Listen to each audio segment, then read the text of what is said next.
Amma ba'd. Allahumma yasir wa la tu'assir. Rabbi tamim bil khair birahmatika ya arhamar rahimin. Assalamualaikum warahmatullahi wabarakatuh. Ahlan wa sahlan wa marhaban bikum. Salam uqwah, salam mahabbah kepada yang berbahagia Al-Fadil Ustaz Elin Aminin Muhammad Saleh yang sudi bersama dengan kita pada pagi ini di kuliah subuh bagi membimbing bacaan Yasin, doa dan seterusnya syarah dari kitab terjemahan Hikam Jawi di kuliah pada pagi yang penuh barakah ini. Yang berusaha Puan Hajah Rosniati Mansur bersama dengan tim Gubernur Iman yang menyediakan platform untuk kita berkuliah pada pagi ini. Yang dirahmati lagi dikasihi seluruh pencinta ilmu yang terus istiqamah bersama dengan Google Meet Gubernur Iman pada setiap pagi bagi mengimarahkan kuliah kita. Alhamdulillah, segala puji dan syukur dirafakkan kepada Allah Subhanahu Wa Taala kerana dengan limpah dan kurnianya kita dipilih lagi berada, dipanjangkan umur. Semoga hari ini Allah mudahkan setiap urusan, lapangkan hati kita, ringankan langkah kita dalam kebaikan. Amin. Ya Rabbal Alamin. Selawat dan salam ke atas junjungan Nabi Muhammad sallallahu alaihi wasallam, para sahabat, ahli keluarga baginda serta orang-orang yang mengikuti jejak langkah baginda sehingga hari kiamat. Bagi mohon keberkatan majlis kita pada pagi ini, marilah sama-sama kita membaca Ummul Kitab yang akan dipimpin oleh Al-Fadil Ustaz Elin Aminin. Bisiril Fatihah. أعوذ بالله من الشيطان الرجيم بسم الله الرحمن الرحيم الحمد لله رب العالمين الرحمن الرحيم مالك يوم الدين إياك نعبد وإياك نستعين اهدنا الصراط المستقيم صراط الذين أنعمت عليهم غير المغضوب عليهم ولا الضالين آمين. Amin. Ya Rabbal Alamin. Mudah-mudahan perhimpunan kita pada pagi ini dengan bacaan Ummul Kitab mudah-mudahan mendapat limpahan rahmat, keberkatan, dipayungi oleh para malaikat bersama kita di halaqah ilmu pada pagi ini. Ya Allah, Ya Mujib, Ya Wahab, kita terus panjatkan doa kita seperti biasa kepada Allah Subhanahu Wa Taala. Mudah-mudahan Allah menganugerahkan penawar kepada mereka yang diuji dengan pelbagai penyakit. Mudah-mudahan Allah sembuhkan dengan rahmatnya. Hanya Allah yang maha menyembuhkan, kesembuhan yang tidak meninggalkan penyakit lain.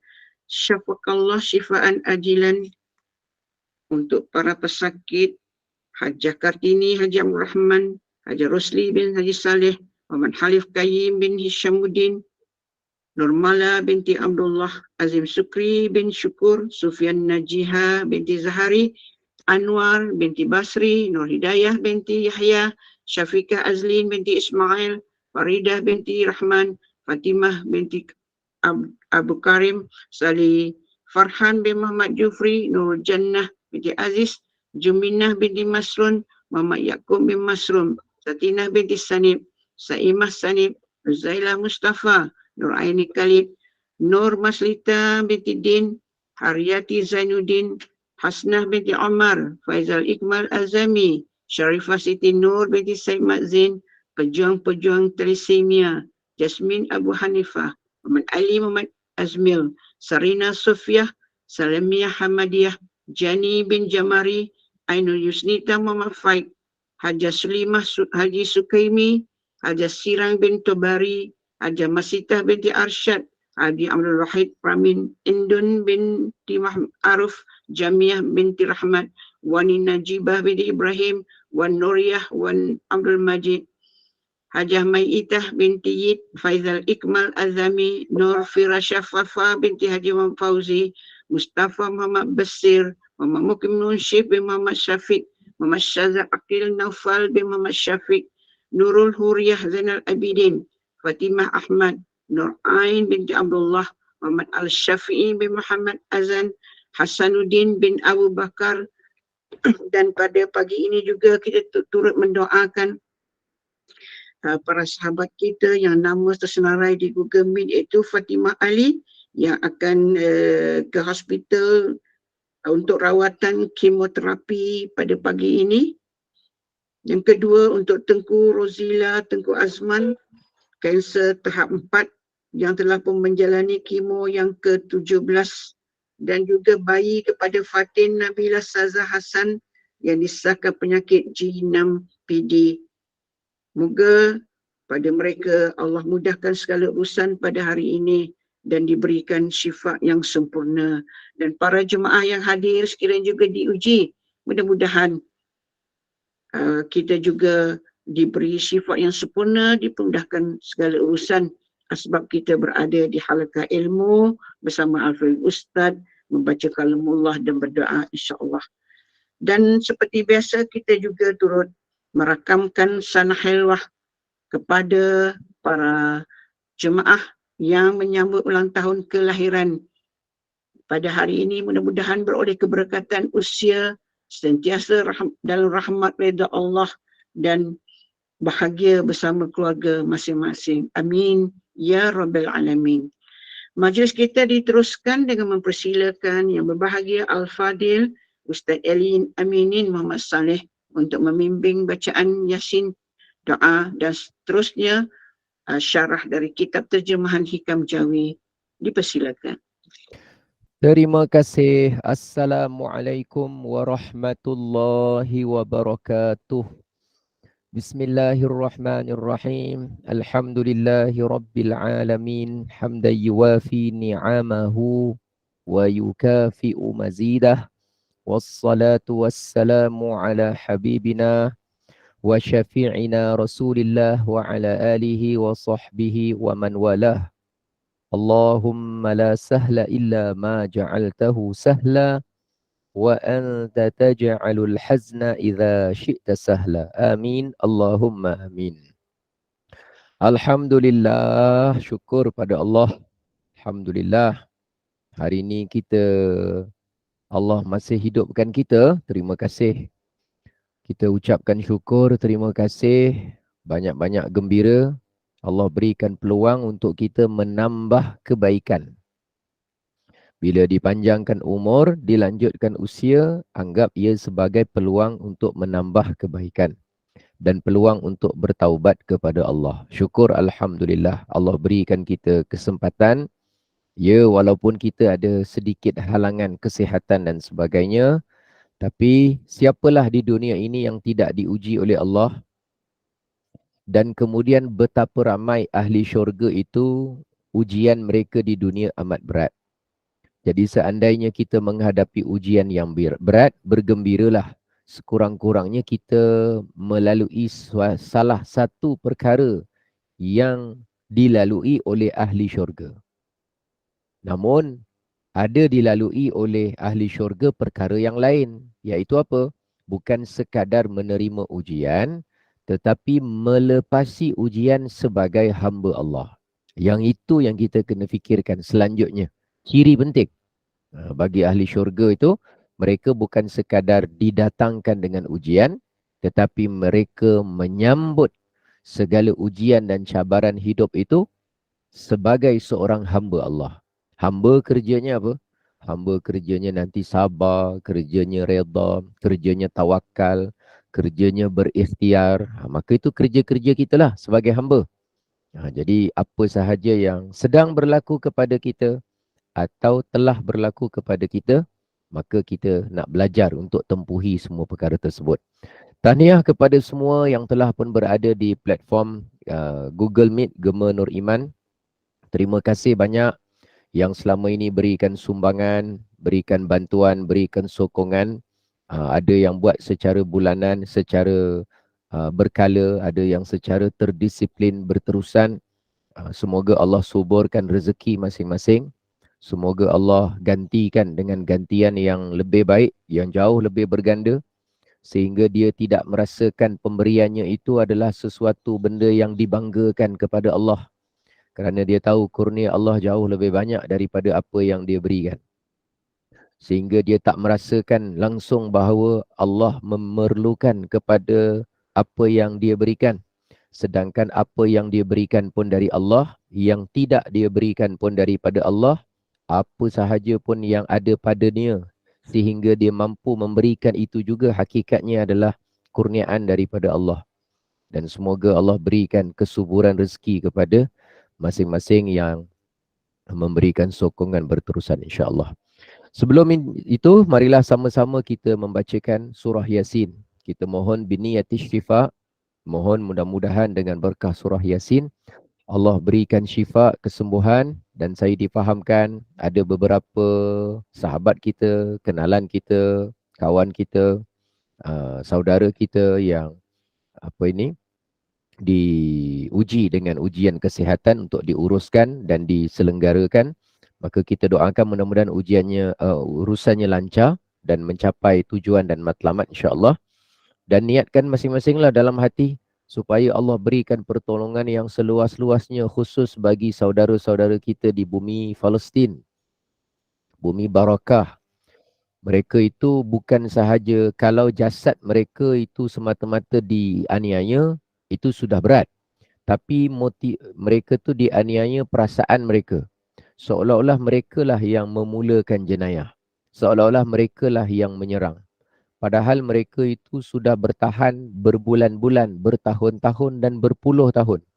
Dipinggirkan sedikit demi sedikit. Bila mana mereka nak menuntut hak mereka, mereka dikira sebagai pengganas. Jadi ini penjara terbuka terbesar di atas muka bumi ni. Penjara terbuka. Mereka tu dipenjara, tetapi keadaan mereka lebih dahsyat daripada orang yang dalam penjara. Orang dalam penjara paling kurang tak semua hari-hari kena tendang. Orang dalam penjara paling kurang dia ada bilik air untuk dia buang air kecil. Orang yang dalam penjara sekurang-kurangnya dia ada makan 5 kali satu hari. Tapi mereka ni sudahlah duduk di atas negara sendiri. Kemudian keadaan dia lebih dahsyat daripada keadaan berada di dalam penjara. Jadi dibuat seperti penjara terbuka. Dalam penjara tapi macam terbuka, tapi hakikatnya lebih teruk daripada penjara. Semoga Allah berikan kekuatan kepada mereka, Allah hancurkan musuh-musuh agamanya, dan kita diberikan jalan yang betul, peluang yang betul, channel yang betul untuk memberikan bantuan kepada mereka, insya-Allah. Cuma hati-hatilah. Saya nak ingatkan juga, sebab musim-musim zaman online ni banyak sangat skamer yang menggunakan tragedi Palestin untuk mengutip derma. Jadi dalam kita nak memberi sumbangan tu bagus. Dan kalau kita tersalah memberi sumbangan pun pada dasarnya memang tidaklah berdosa. Tetapi kita diberikan akal untuk menggunakan kebijaksanaan untuk memastikan. Bukan kerana kita kedekut kalau tersalah bagi skamer. Tapi kita tak nak skamer itu diberi peluang untuk mencari rezeki daripada jalan yang haram kerana ketidakbijaksananya kita. Jadi dalam satu sudut, untuk kita tu urusan lain, tapi kita perlulah hal-hal yang seperti itu. Hati-hatilah. Nanti masuk dalam WhatsApp kita, masuk dalam Telegram kita, dia suruh transfer, dia suruh apa ke, dia buat muka orang teraniaya ke apa ke, kena semak betul-betul. Saya tak tahu yang mana betul, yang mana tak betul, saya tak tahu. Cuma saya beritahu saja sebab kawan-kawan yang terlibat dengan urusan-urusan ni mengingat beritahu kepada saya kalau ada khalayak yang saya boleh bercakap supaya sampaikan. Hati-hatilah supaya kita tidak, mudah-mudahan kita tidak terkenalah dengan hal-hal yang seperti itu. Baik, insya-Allah, marilah sama-sama kita ikhlaskan hati lillahi ta'ala. Mudah-mudahan Allah terima amalan kita, insya-Allah. Astaghfirullahalazim. Alladzi la ilaha illa huwal hayyul qayyum wa atubu ilaih. Astaghfirullahalazim. Alladzi la ilaha illa huwal hayyul qayyum wa atubu ilaih. Astaghfirullahalazim. الذي لا إله إلا هو الحي القيوم وأتوب إليه. أعوذ بالله من الشيطان الرجيم. بسم الله الرحمن الرحيم. ياسين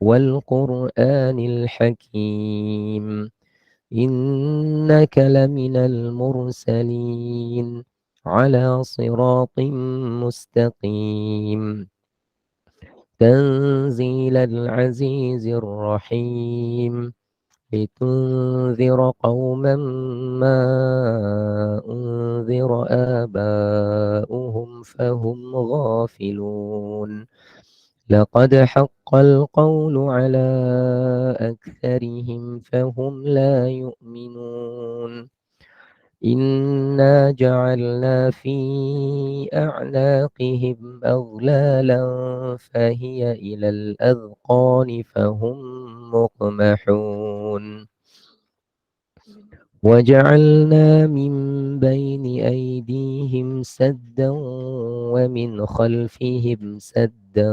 فأغشيناهم فهم لا يبصرون وسواء عليهم أأنذرتهم أم لم تنذرهم لا يؤمنون إنما تنذر من اتبع الذكر وخشي الرحمن بالغيب فبشره بمغفرة وأجر كريم إنا نحن نحيي الموتى ونكتب ما قدموا وآثارهم وكل شيء أحصيناه في إمام مبين واضرب لهم مثلا أصحاب القرية إذ جاءها المرسلون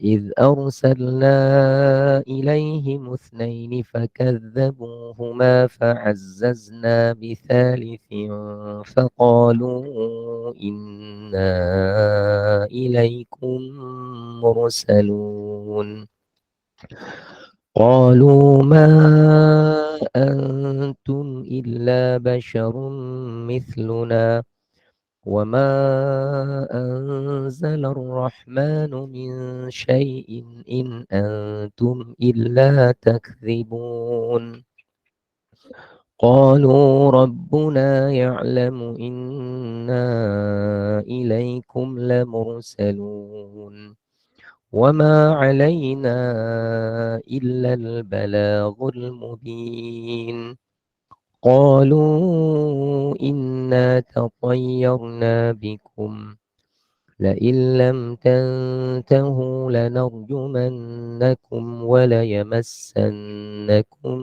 منا عذاب أليم قالوا طائركم معكم أئن ذكرتم بل أنتم قوم مسرفون وجاء من أقصى المدينة رجل يسعى قال يا قوم اتبعوا المرسلين اتبعوا من لا يسألكم أجرا وهم مهتدون وما لي لا أعبد الذي فطرني وإليه ترجعون أأتخذ من دونه آلهة إن يردني الرحمن بضر لا تغن عني شفاعتهم شيئا ولا ينقذون إني إذا لفي ضلال مبين إني آمنت بربكم فاسمعون قيل ادخل الجنة قال يا ليت قومي يعلمون بما غفر لي ربي وجعلني من المكرمين. وما أنزلنا على قومه من بعده من جند من السماء وما كنا منزلين. إن كانت إلا صيحة واحدة فإذا هم خامدون. يا حسرة على العباد ما يأتيهم من رسول إلا كانوا به يستهزئون. ألم يروا كم أهلكنا قبلهم من القرون أنهم إليهم لا يرجعون. وإن كل لما جميع لدينا محضرون. وآية لهم الأرض الميتة أحييناها وأخرجنا منها حبا فمنه يأكلون. وجعلنا فيها جنات من نخيل وأعناب وفجرنا فيها من العيون ليأكلوا من ثمره وما عملته أيديهم أفلا يشكرون. سبحان الذي خلق الأزواج كلها مما تنبت الأرض ومن أنفسهم ومما لا يعلمون. وآية لهم الليل نسلخ منه النهار فإذا هم مظلمون. والشمس تجري لمستقر لها ذلك تقدير العزيز العليم. والقمر قدرناه منازل حتى عاد كالعرجون القديم. لا الشمس ينبغي لها أن تدرك القمر ولا الليل سابق النهار وكل في فلك يسبحون. وآية لهم أنا حملنا ذريتهم في الفلك المشحون وخلقنا لهم من مثله ما يركبون. وإن نشأ نغرقهم فلا صريخ لهم ولا هم ينقذون إلا رحمة منا ومتاعا إلى حين. وإذا قيل لهم اتقوا ما بين أيديكم وما خلفكم لعلكم ترحمون. وما تأتيهم من آية من آيات ربهم إلا كانوا عنها معرضين. وإذا قيل لهم أنفقوا مما رزقكم الله قال الذين كفروا للذين آمنوا أنطعم من لو يشاء الله أطعمه إن أنتم إلا في ضلال مبين. ويقولون متى هذا الوعد إن كنتم صادقين. ما ينظرون إلا صيحة واحدة تأخذهم وهم يخصمون فلا يستطيعون توصية ولا إلى أهلهم يرجعون. ونفخ في الصور فإذا هم من الأجداث إلى ربهم ينسلون. قالوا يا ويلنا من بعثنا من مرقدنا هذا ما وعد الرحمن وصدق المرسلون إن كانت إلا صيحة واحدة فإذا هم جميع لدينا محضرون فاليوم لا تظلم نفس شيئا ولا تجزون إلا ما كنتم تعملون إن أصحاب الجنة اليوم في شغل فاكهون هم وأزواجهم في ظلال على الأرائك متكئون لهم فيها فاكهة ولهم ما يدعون سلام قولا من رب رحيم وامتازوا اليوم أيها المجرمون ألم أعهد إليكم يا بني آدم ألا تعبدوا الشيطان إنه لكم عدو مبين وأن اعبدوني هذا صراط مستقيم ولقد أضل منكم جبلا كثيرا أفلم تكونوا تعقلون هذه جهنم التي كنتم توعدون اصلوها اليوم بما كنتم تكفرون اليوم نختم على أفواههم وتكلمنا أيديهم وتشهد أرجلهم بما كانوا يكسبون ولو نشاء لطمسنا على أعينهم فاستبقوا الصراط فأنى يبصرون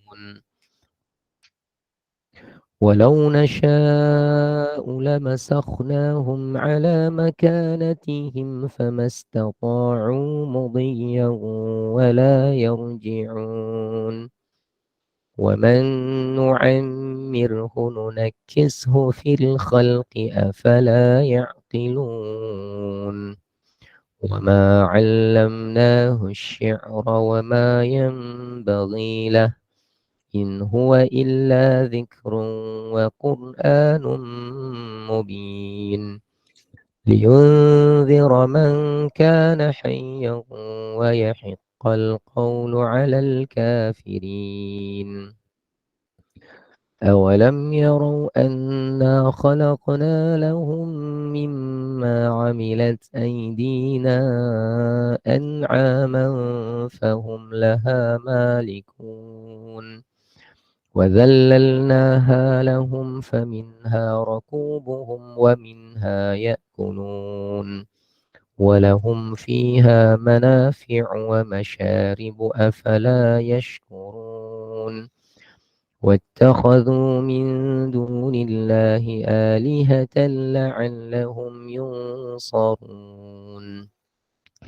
لا يستطيعون نصرهم وهم لهم جند محضرون فلا يحزنك قولهم إنا نعلم ما يسرون وما يعلنون أولم ير الإنسان أنا خلقناه من نطفة فإذا هو خصيم مبين وضرب لنا مثلا ونسي خلقه قال من يحيي العظام وهي رميم قل يحييها الذي أنشأها أول مرة وهو بكل خلق عليم الذي جعل لكم من الشجر الأخضر نارا فإذا أنتم منه توقدون أوليس الذي خلق السماوات والأرض بقادر على أن يخلق مثلهم بلى وهو الخلاق العليم إنما أمره إذا أراد شيئا أن يقول له كن فيكون فسبحان الذي بيده ملكوت كل شيء وإليه ترجعون صدق الله العظيم استغفر الله العظيم استغفر الله العظيم استغفر الله العظيم استغفر الله العظيم وأتوب إليه بسم الله الرحمن الرحيم بسم الله الرحمن الرحيم بسم الله الرحمن الرحيم الحمد لله رب العالمين حمدا يوافي نعمه ويكافئ مزيده يا ربنا لك الحمد كما ينبغي لجلال وجهك وعظيم سلطانك اللهم صل صلاة كاملة وسلم سلاما تاما على سيدنا محمد الذي تنحل به العقاد وتنفرج به الكرب وتقضى به الحوائج وتنال به الرغائب وحسن الخواتم ويستسقى الغمام بوجهه الكريم وعلى آله وصحبه في كل لمحة ونفس بعدد كل معلوم لك بسم الله الشافي بسم الله الكافي بسم الله المعافي بسم الله الذي لا يضر مع اسمه شيء في الأرض ولا في السماء وهو السميع العليم. Ya Allah, ya Tuhan kami, pada pagi yang penuh keberkatan ini kami berhimpun secara dalam talian. Kami mohon ampun kepadamu ya Allah, kami mohon rahmat darimu ya Allah. Kami mohon keberkatan untuk kami ya Allah. Ampunkanlah dosa kesalahan kami, ampunkanlah kedua ibu bapa kami. Jadikanlah kedua ibu bapa kami di kalangan hamba-Mu yang soleh. Maafkan kesalahan mereka. Mohon diangkat akan darjat mereka. Mohon dipermudahkan segala urusan mereka. Ya Allah, ya Tuhan kami, sebahagian daripada kawan kami, rakan kami, keluarga kami, kenalan kami, sama ada yang berada di dalam platform Google Meet ini ataupun di tempat lain yang sedang diuji dengan kesusahan, diuji dengan kemiskinan, diuji dengan kesakitan, diuji dengan keperitan, diuji dengan kemalangan, diuji dengan kecederaan, diuji dengan sakit-sakit dan pelbagai penyakit. Kami mohon kepadamu ya Allah, berikanlah afiat untuk mereka semua. Mereka berada dalam hati kami ingatannya. Mereka berada dalam hati kami sebutannya. Mereka berada di dalam hati kami dengan doanya. Kami mohon ya Allah, permudahkanlah urusan mereka dan urusan kami. Kami serahkan urusan kami dan urusan mereka kepadamu ya Allah. Sesungguhnya engkau ni'mal maula wa ni'mal nasir. Sesungguhnya engkau ni'mal maula wa ni'mal nasir. Sesungguhnya engkau ni'mal maula wa ni'man nasir. Kami mohon juga kepadamu ya Allah, bantulah saudara kami seagama dengan kami yang berada di bumi Syam, khususnya di bumi Palestin. Mereka sedang diuji berat olehmu ya Allah. Mereka sedang menghadapi musuh-musuhmu ya Allah. Musuh-musuh yang semata-mata membenci mereka kerana keimanan mereka. Dalam urusan duniawi, tanah mereka dirampas. Dalam urusan duniawi, rumah mereka diroboh. Dalam urusan duniawi, perniagaan mereka dikhianati. Dalam urusan mereka, dalam urusan duniawi, hak-hak mereka dicabuli. Kami mohon kepadamu ya Allah, berikanlah kehancuran kepada orang-orang yang menghancurkan agamamu ya Allah. Berikanlah kemusnahan kepada orang-orang yang memusnahkan mereka berada di jalanmu ya Allah. Semoga mereka itu yang telah kembali kepadamu, mereka mendapat darjat syahid di jalanmu ya Allah. Semoga mereka yang masih hidup sentiasa mendapat pembelaan dan perhatian serta rahmat dan kasih sayangmu ya Allah. Rabbana zalamna anfusana wa illam taghfir lana wa tarhamna lanakunanna minal khasirin.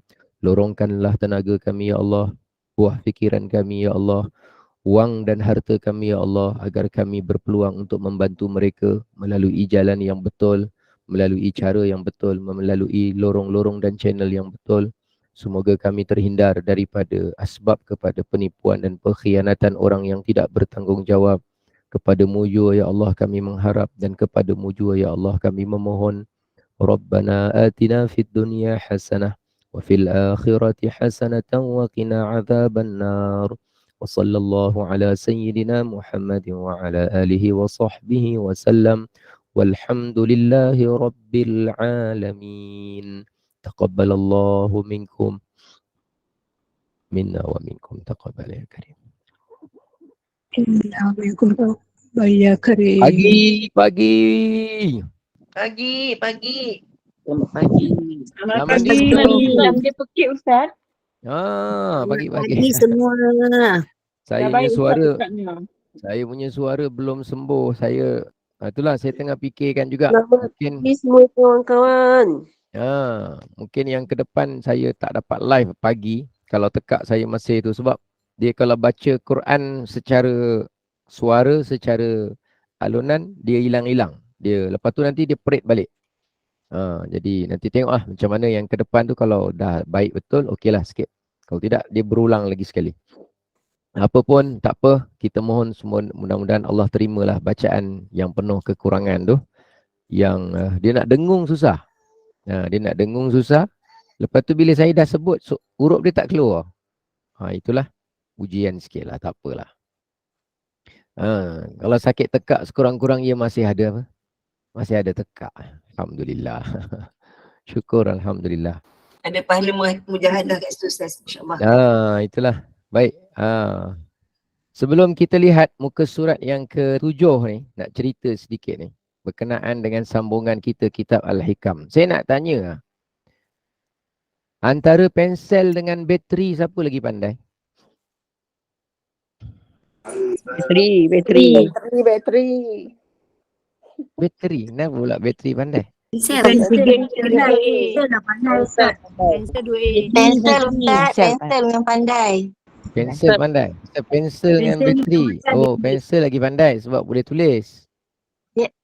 Dia tak payah charge Ustaz. Tapi bateri dia boleh charge pen yang jenis pakai bateri, pen bateri. Bateri 3A, pensel 2B. Allah, itu nak dengar jawapan. Laju betul dapat jawab ni. Bateri dia pandai, lagi pandai. Sebab ada bateri dapat 2A. Ada bateri dapat 3A. Pensel dapat 2B. GNI pandai.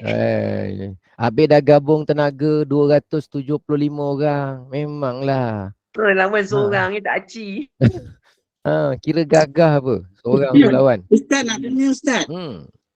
Yang lepas ke yang baru-baru ni Ustaz tanya tu yang pergi gym apa tu soalan dia Ustaz tak ingat. Masya-Allah. Kadang saya bersoal pula dengan cucu saya. Masya-Allah. Ya. Rupanya teka-teki kita ada di buku. Rupanya ada dibukukan luar biasa juga kita dicatat apa teka-teki dia. Apa beza di antara fitnah dengan fitness? Terima kasih. Fitnah dengan fitness. Fitnah urusannya kejam. Fitness urusannya kejim. Okey, terima kasih Ustaz. Ini cucu balik kampung bulan 12 ni seronok dia. Dia kata aku tak sangka nenek aku ni semakin up to date lah. Bagus. Kira cucu-cucu ni, budak-budak yang sekolah rendah ni kadang dia suka main teka-teki. Jadi kita, teka-teki ni bukan benda betul. Tak, maknanya dia bukan fakta. Benda betul. Tapi bukan fakta. Dia cuma logik je, dia logik je. Dia macam berfikir cara kedua. Berfikir cara lain dah dapat jawapan kan. Baik. Sekarang ni kita cerita masuk pada muka surat 7. Kita tengok perenggan yang kedua. Apa kata pengarang? Perenggan yang ketiga tu bawah tu Dan mendirikan Allah akan dikau dalam segala asbab dan berkehendak pula engkau kepada tajrid, maka yang demikian itu daripada lagi tinggal nafsu dan tersembunyinya nafsu itu. Ia daripada syahwatnya yang tersembunyi dan tiada dinyatakan atasnya melainkan kepada segala orang yang ahli inayah. Inayah maknanya bantuan. Bantuan Allah. Kerana bahawasanya syahwat itu tiada jadi ia melainkan kerana adanya nafsu, daripada nafsu. Semua sama ada yang bangsa dunia, maknanya nafsu berkaitan keinginan dunia, ataupun juga nafsu kepada sesuatu yang bangsa akhirat. Dia alasankan akhirat, tapi sebenarnya dorongannya juga adalah hawa nafsu.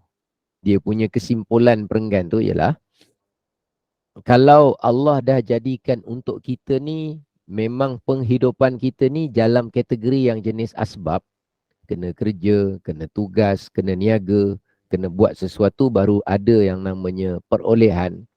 Maka dia kata, kalau dah Allah dirikan kita ni pada urusan asbab, dan engkau pula kalau boleh memaksakan diri untuk berada pada tajrid, maknanya nak konon-konon macam dia tu, dia ibadah saja, kemudian dia harap dia boleh banyak perkara urusan dia selesai dengan sebab itu semata-mata, maka bimbang-bimbang itu terheret pula dengan yang namanya hawa nafsu.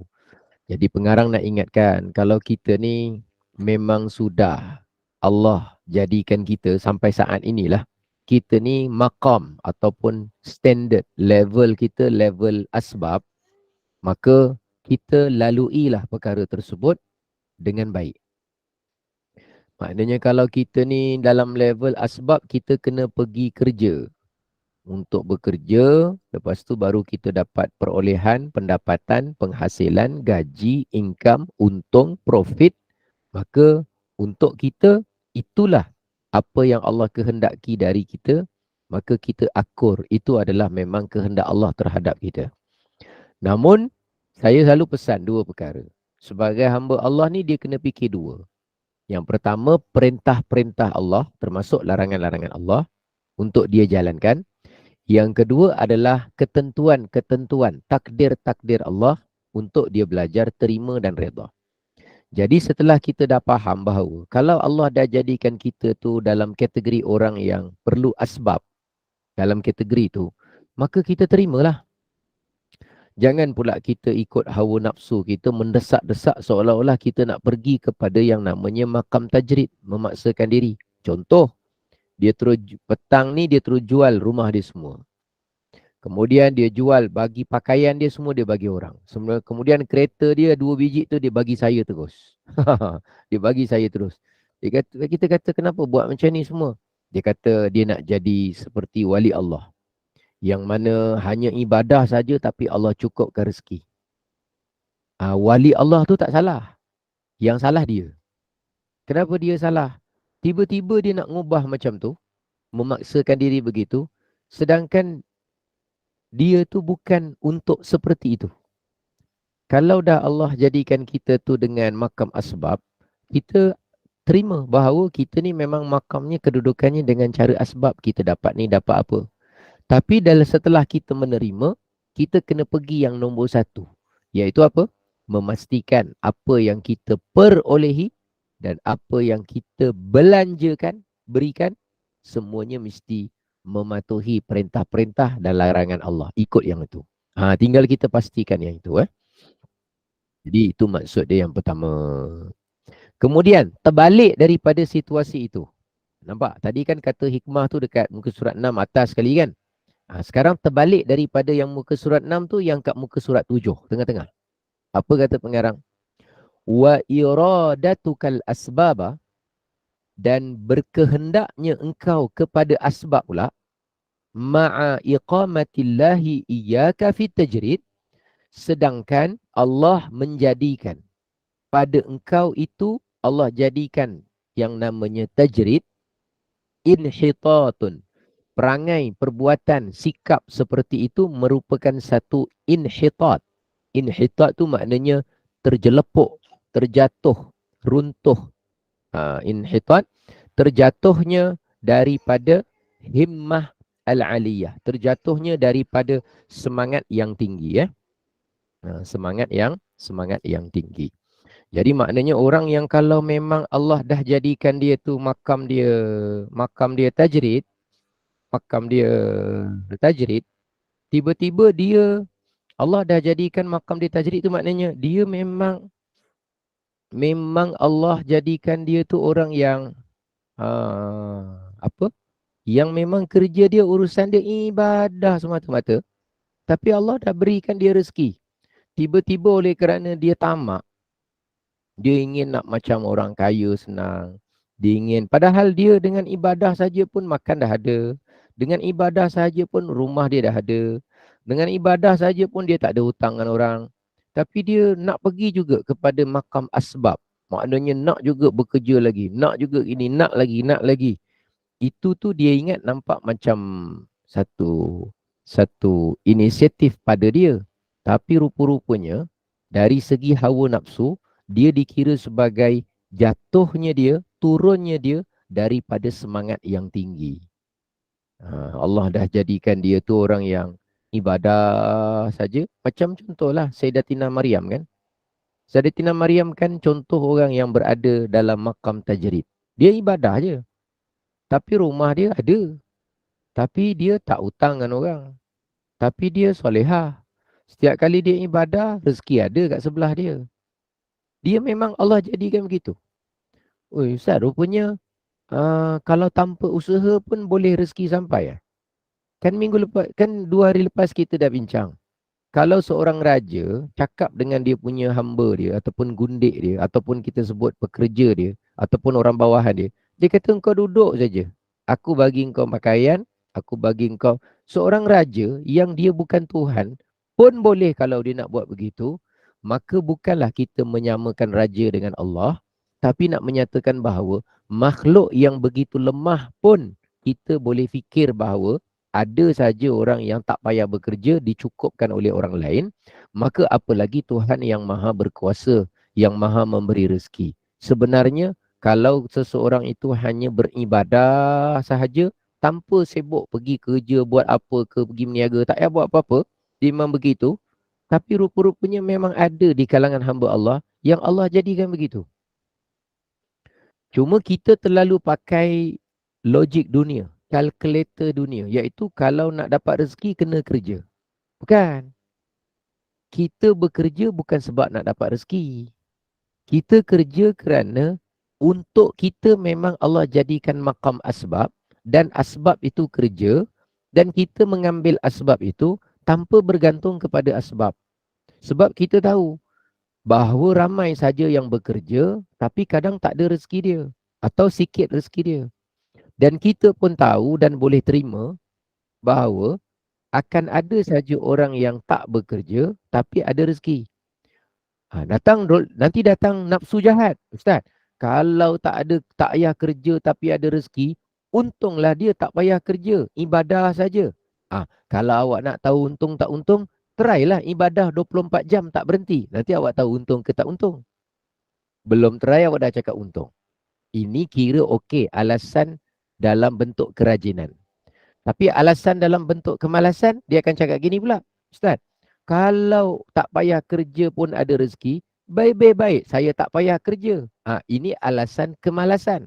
Padahal kita dah kata, bekerja itu memang bukan punca utama rezeki, bukan. Tetapi kenapa kita bekerja? Sebab yang pertama kita menerima ketentuan Allah bahawa kita berada di level asbab. Jenis kita yang jitu Allah jadikan. Dan pada masa yang sama, kita sedang menjalankan perintah Allah. Kerana Allah perintahkan kita supaya bekerja. Jadi kita cuma jalankan perintah Allah, menerima takdir Allah. Habis, orang yang tajrid ni macam mana pula? Dia tu dah menerima ketentuan Allah bahawa dia tu memang Allah jadikan tajrid. Kerana dia ibadah, dicukupkan oleh Allah. Dia ibadah, dia kecukupkan oleh Allah. Jadi akhirnya dia terus beribadah. Kalau habis macam mana dia jalankan perintah Allah? Yang dia sedang beribadah tu dia jalankan perintah Allah lah tu. Jadi untuk dia tasbih pagi petang dapat buat, untuk dia khatam Quran dapat buat, untuk dia segala solat sunat tak ada satu pun ditinggalkan dalam satu hari. Kalau duha dibuat, kalau ba'diyah qabliyah langsung tak ada tinggal. Jadi seumpama seperti itu. Jadi Ustaz, macam mana kita nak kategorikan orang? Adakah orang tu kalau budak-budak maknanya dia tajrid? Budak-budak maknanya dia tajrid. Sebab dia cuma ada mak bapak, dia apa? Dia tak payah pergi kerja, umur baru 12 tahun, tapi rumah ada. Tapi ni ada, ni ada, ni ada. Tentang tajrid dan juga asbab ini bukan tentang profession. Bukan tentang dia anak ditanggung atau nafkah wajib atau apa, bukan. Bukan cerita tentang orang yang miskin tiba-tiba dapat harta warisan, tiba-tiba jadi kaya. Dia bukan cerita pasal tu. Dia sebenarnya nak cerita tentang urusan beribadah kepada Allah. Beribadah kepada Allah. Urusan ibadah. Bukan urusan kerjaya, profession, dia adalah anak tapi belum bekerja, ni. Tak. Yang itu kita sebut banyak asbab. Contohnya satu orang, dia isteri. Isteri kan. Dia isteri memang dia tak bekerja. Tapi ada tak rezeki dia? Ada. Tapi ada tak asbab kepada rezeki dia? Ada. Sebab asbab dia ialah dia tu buat kerja-kerja rumah, selesaikan urusan bil rumah, dia pergi masak apa semua. Itu asbab juga. Itu asbab. Masih lagi asbab. Walaupun dia masak tu tak nampak lah. Tiba-tiba dia asbab, tiba-tiba ada bank in duit dalam rezeki. Maknanya dia tu masih ada asbab. Asbab dia apa? Memberi khidmat kepada keluarga dia. Yang anak masih ada asbab lagi. Sebab anak pergi belajar, anak pergi berurusan, anak pergi ni apa semua. Jadi itu maknanya urusan biasa. Memang itu pun jadi asbab. Asbab ni bukan maknanya kita mesti ada profession kerjaya saja, ada slip gaji saja, ada pencen saja, bukan. Asbab ni yang tajrid ni cerita dia hal urusan ibadah. Maknanya dia tak sibuk pada urusan pergi kerja, urusan pergi selia, pergi bayar bil, apa semua dia tak ada. Dia memang Allah jadikan dia tu memang urusan dia ibadah saja. Tajrid tu dengan maksud ibadah lah, dalam urusan ibadah. Ada orang memang Allah jadikan macam tu. Sebab tu kita tak terlalu pelik. Kalau ada orang yang memang dia ibadah, kemudian dia Allah cukupkanlah, maknanya keperluan-keperluan dia diberikan oleh Allah. Tak mesti kaya, ada yang kaya. Tak mesti miskin, tapi ada juga miskin. Yang penting bendanya ada. Ada jalan dia. Okey, ni contoh saja. Okey, dua tajuk ni, cerita tajrid dengan asbab ni sebenarnya subjek besar dia apa? Subjek besarnya ialah bagaimana mendidik hati untuk menerima kehendak Allah ke atas kita. Dia punya subjek dia itu. Sedangkan kita kan tak tahu kan. Bukan kita pernah tanya, ya Allah, saya ni makam tajrid ke makam asbab? Kan gitu kan.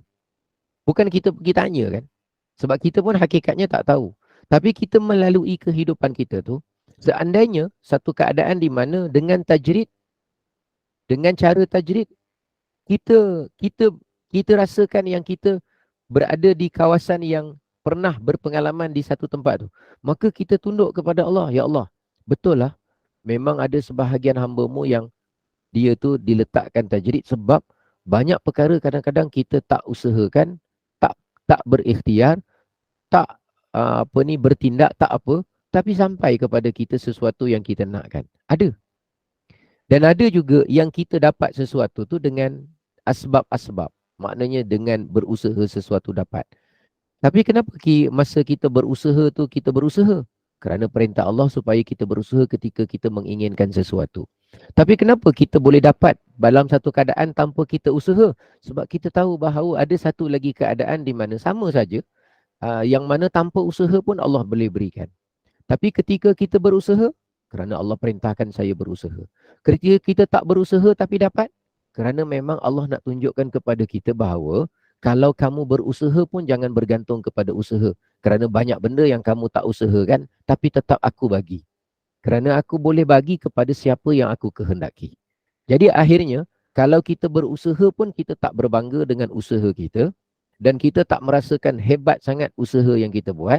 Kerana kita tahu bahawa hakikat pemilikan mutlak untuk diberi kepada kita adalah hakikatnya 100% kuasa Allah. Tanpa ada campur tangan mana-mana makhluk pun, sama ada yang hidup ataupun yang tidak hidup. Jadi akhirnya kita dalam beramal tu, kita kita sebut, kita rasa, Masya Allah, ini semua anugerah Allah. Anugerah Allah. Jadi kita rasa takut kalau kita ada berbangga dengan usaha dan amalan kita. Kita jadi rasa takut. Takut bukan pada berbuat. Takut pada merasakan amalan itu yang hari itu, tajuk sebelumnya, jangan bergantung kepada dia. Dan yang sekarang ni, jangan berbangga dengan amalan kita tu seolah-olah dengan itulah kita dapat sesuatu. Bukan?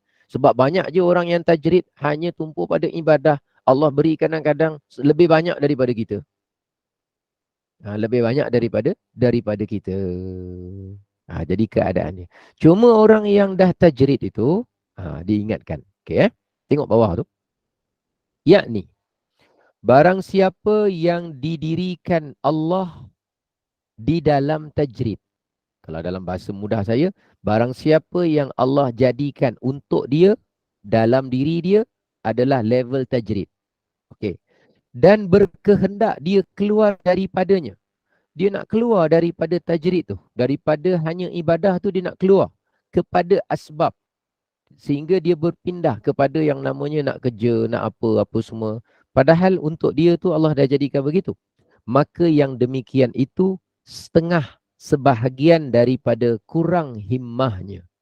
Itu berpunca daripada kurang semangat dia. Kurang semangat pada apa? Pada menghambakan diri kepada Allah.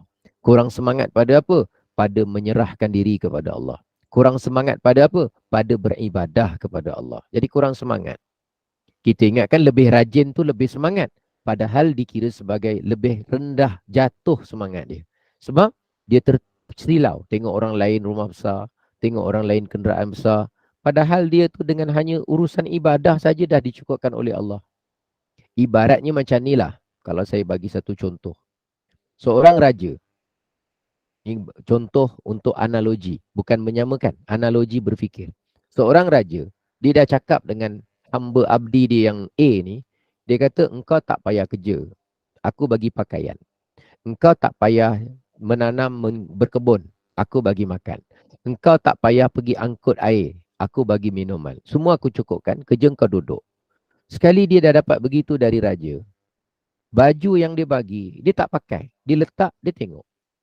Makanan yang dia dapat, sedap, lazat. Tapi dia letak, dia tak makan. Tengok saja. Kemudian air yang sampai, letak, tengok saja. Kemudian dia dah tengok, dia tak peduli. Lepas tu dia pergi ke tempat lain, dia pergi kedai baju. Padahal raja dah bagi tu, baju tu standard tu, mahal tu. Tiba-tiba dia pergi ke kedai baju, dia nak cari baju lain. Tiba-tiba makanan tu dia tak makan, dia nak cari makanan lain. Tiba-tiba minuman tu dia tak nak teguk, tak nak jamah, dia pergi. Agak-agak raja tu macam mana perasaan dia? Agak-agak raja tu macam mana perasaan dia? Pastilah dari segi manusiawi, raja tu dalam keadaan dia macam murka, marah. Kau ni, aku yang bagi semua, aku dah bagi tempat apa semua. Engkau sibuk nak pergi kepada asbab. Itu perasaan, sebab manusia ada perasaan. Allah tidak ada perasaan. Perasaan-perasaan tu tak ada. Allah hanya ada perbuatan dan sifat. Jadi ceritanya ialah sekarang, kalau satu orang hamba tu, Allah dah jadikan dia pada urusan tajrid. Maknanya Allah dah ni. Lepas tu, dia pergi kepada yang namanya asbab. Sibuk cari benda lain. Padahal dia tu dia dah jadikan oleh Allah pada urusan apa? Tajrid. Dia pergi nak sibuk daripada asbab. Maka itu dikira sebagai apa kata pengarang? Maka dia sebenarnya kurang himmahnya, satu. Dan jahat adabnya, dua. Dan berdiri dia serta syahwatnya. Berdiri ia serta syahwatnya, kata pengarang. Jadi ini macam ingatan lah.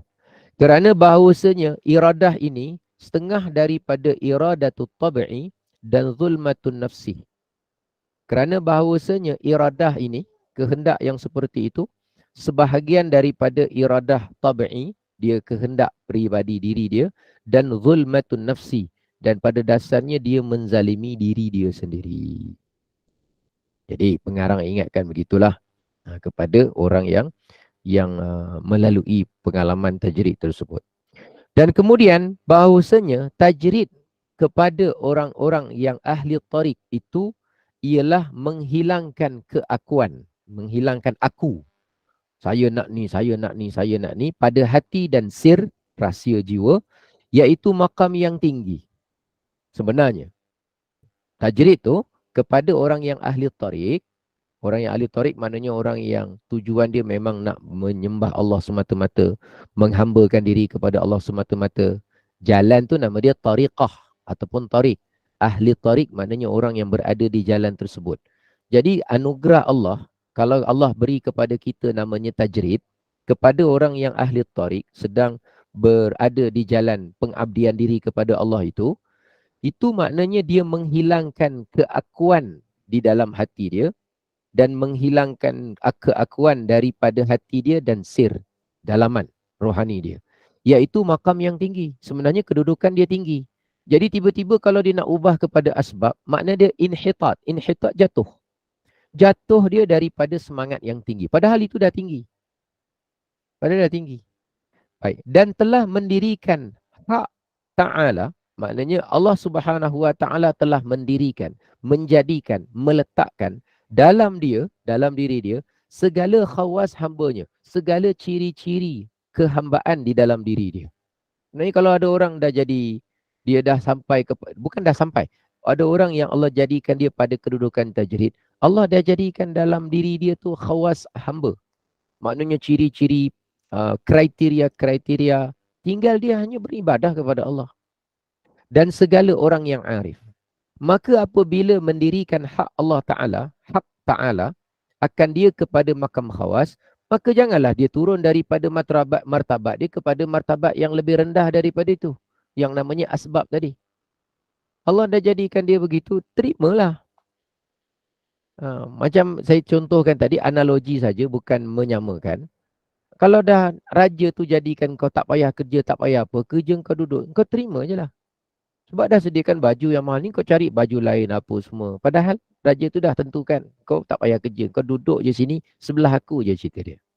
Jadi Allah dah tentukan satu orang tu memang dia, urusan dia ibadah saja, maka janganlah dia jatuhkan diri dia kepada maqam yang namanya asbab.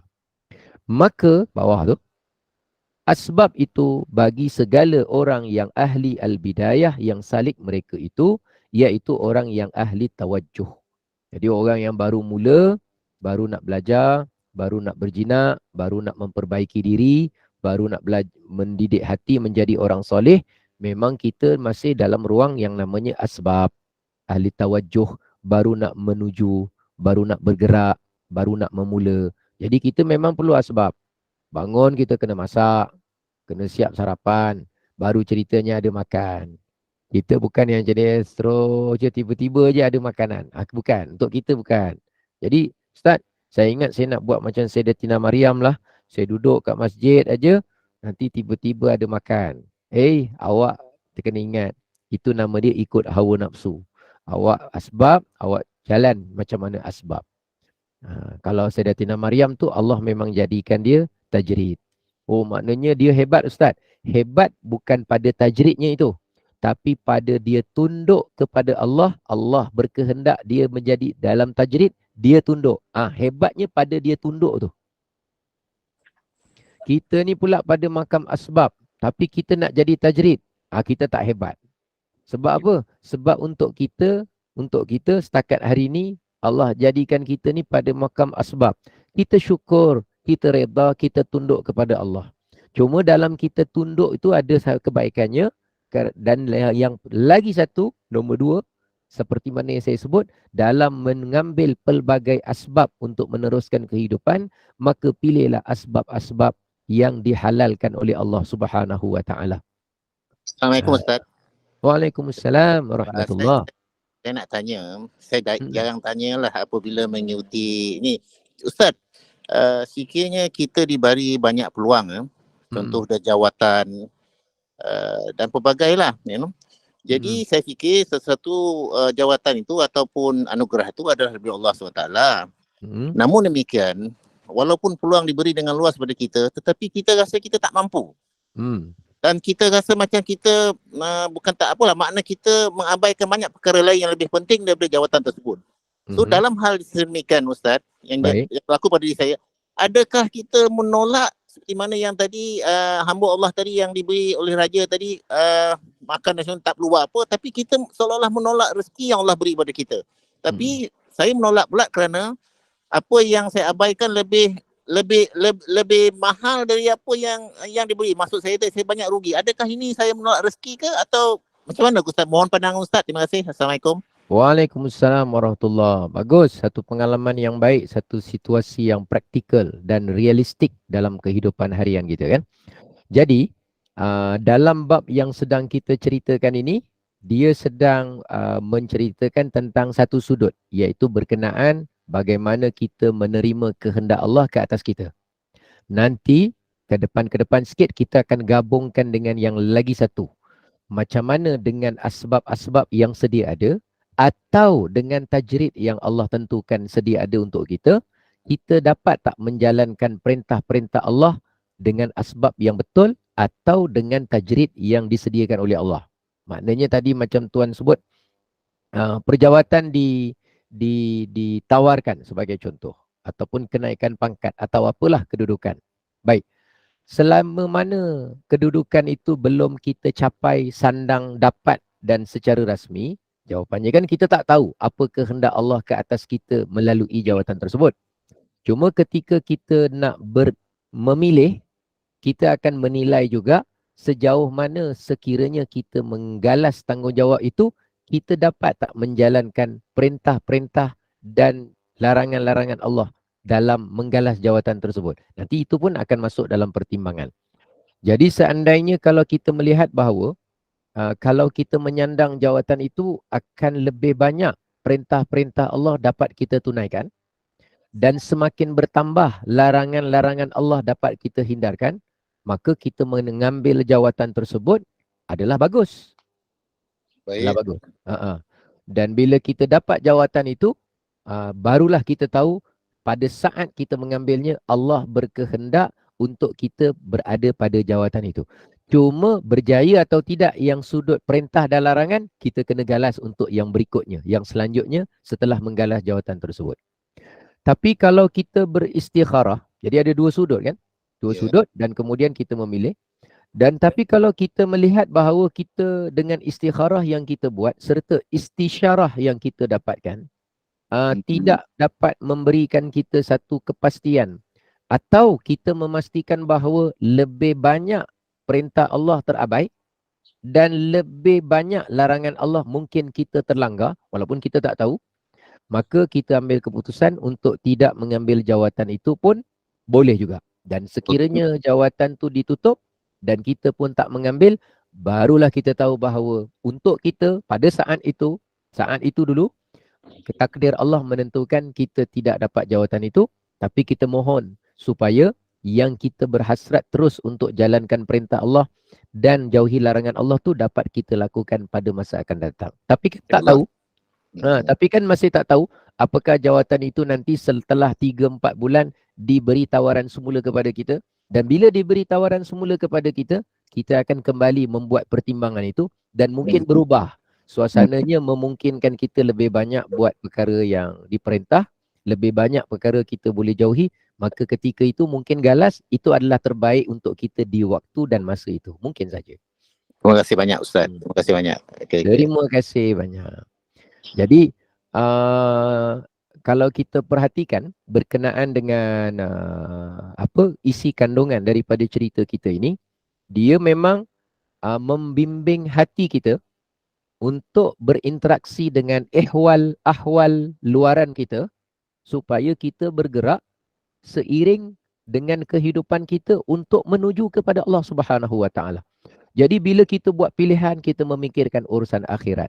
Kita memikirkan dua sudut. Ini dapat tak aku jalankan lebih banyak perintah Allah dan dapat tak aku buat lebih banyak, menjauhi lebih banyak larangan Allah. Kita nak buat semua sekali perintah Allah, saya malu nak kata tak mampu kita. Banyak benda yang Allah perintah belum kita buat lagi sebenarnya. Kata sebahagian orang Arab, al-wajibat aktsaru minal awqat. Perkara yang diwajibkan oleh Allah kepada kita sebenarnya jumlahnya lebih banyak daripada waktu yang kita miliki. Cuma Allah permudahkan saja. Allah permudahkan kita dapat buat. Lepas tu Allah gandakan pahala. Lepas tu kalau kita tak mampu Allah maafkan. Lepas tu kalau kita terlupa Allah ampunkan. Kerana ada bahagian itulah kita beruntung. Kalau tidak, kalau ikutkan kewajipan ke atas kita, kewajipan yang sama pada mak bapak. Kita buat satu kewajipan, kadang-kadang terlepas benda lain. Saya mungkin aktif kat kelas, tapi anak saya mungkin melihat saya tak berapa bagus. Sebab papa ni asyik online aja. Mungkin saja. Jadi bukan mudah. Tapi kerana ada keampunan Allah, kemaafan daripada Allah, ada gandaan daripada pahala dari Allah, semuanya tu faedahnya kembali kepada kita. Cuma dalam nak melalui itu, kita dibimbing cara berfikir, cara menilai untuk kita buat keputusan-keputusan hidup yang baik untuk kita. Jadi kita sampai dahulu di perenggan ini kerana 4 perenggan yang belakang ni dia ada contoh dan ada perincian ya. Yang ini insya-Allah kita akan lihat dalam pertemuan kita yang mendatang. Mudah-mudahan manfaat, mudah-mudahan barakah, dan insya-Allah saya terus terang sekali lagi bahawa saya bukanlah orang yang mahir sebenarnya dalam urusan tasawuf. Saya bukan ahlinya. Hanya saja permintaan sebahagian daripada kawan-kawan kita yang minta saya kongsikan sikit perkara yang berkaitan dengan hikam. Hikam tu maknanya ilmu kebijaksanaan. Kebijaksanaan tu bukan hanya kepada akal yang tajam-tajam, tapi hati yang bersih yang membuat pertimbangan sebagai hamba Allah. Jadi benda-benda itu yang mana saya tahu, saya kongsi. Seperti mana saya sebut, mana yang saya tak tahu, saya nanti akan skip. Atau bendanya saya rasa saya belum ada menemui cara untuk menyampaikan, atau saya sendiri memang tak tahu, mungkin kita akan skip dan sebagainya. Wallahu a'lam bissawab. Mudah-mudahan manfaat. Salam ceria, salam semangat. Semoga mudah-mudahan Allah berkati semua insya-Allah. Saya kembalikan semula kepada pengacara majlis, silakan. Alhamdulillah, amin, Allahumma amin, jazakallah khairan kasiran Al-Fadil Ustaz Elgin Aminin yang sudi bersama di Google Meet Gubernur Iman bagi kuliah subuh pada pagi ini. Mudah-mudahan Allah perkenankan segala doa, asbab dan berkat kita membaca kalamullah, dan kepada yang diuji, mudah-mudahan diberi syifa yang sempurna dan segala urusan mereka dipermudahkan. Terima kasih juga atas perkongsian ilmu dan bersyarah kitab terjemahan Hikam Jawi pada pagi ini, di mana antaranya Allah tentukan kita di makam asbab ataupun makam tajrid, iaitu urusan ibadah kita. Jadi kita janganlah berbangga dengan amalan yang telah dilakukan, serah diri pada Allah dan perintah dan menerima kehendak Allah. Mudah-mudahan apa yang disampaikan bermanfaat dan berakah jadi panduan kehidupan kita, dan teruskanlah bersama setiap hari Isnin dan Rabu untuk kuliah subuh bagi lanjutan kisah ataupun syarah kitab terjemahan Hikam Jawi ini. Jadi terima kasih kepada para jemaah yang telah pun sudi bersama pada pagi ini. Mudah-mudahan kita dalam rahmat Allah, lindungan Allah. Apabila seperti kata Ali bin Abi Talib, apabila sesuatu yang kamu senangi tidak terjadi, maka senangilah apa yang sudah terjadi.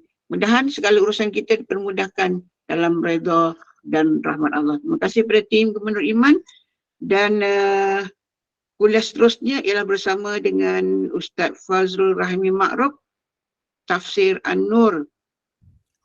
Mungkin Ustaz sekejap lagi akan berada di Google Meet Gubernur Iman untuk kuliah duha. Jadi bagi yang ada kesempatan, teruskan bersama dengan kuliah yang kita sediakan sebentar lagi, iaitu Tafsir An-Nur bersama Ustaz Fazrul Rahim Ma'ruf. Jadi sebagai penutup tirai kuliah subuh, sekali lagi dipersilakan yang berbahagia Al-Fadhil Ustaz Elgin Aminin untuk menutup dengan tasbih kafarah dan surah Al-As. Dan saya sudahi di wabillahi taufik. Assalamualaikum warahmatullahi wabarakatuh. Waalaikumsalam warahmatullahi wabarakatuh. Subhanakallahumma wa bihamdika asyhadu an la ilaha illa anta astaghfiruka wa atubu ilaik. Bismillahirrahmanirrahim. Wal 'asr innal insana lafi khusr illa alladhina amanu wa 'amilus solihati wa tawasaw bil haqqi wa tawasaw bis sabr. Sadaqallahul azim. Terima kasih semua. Terima kasih.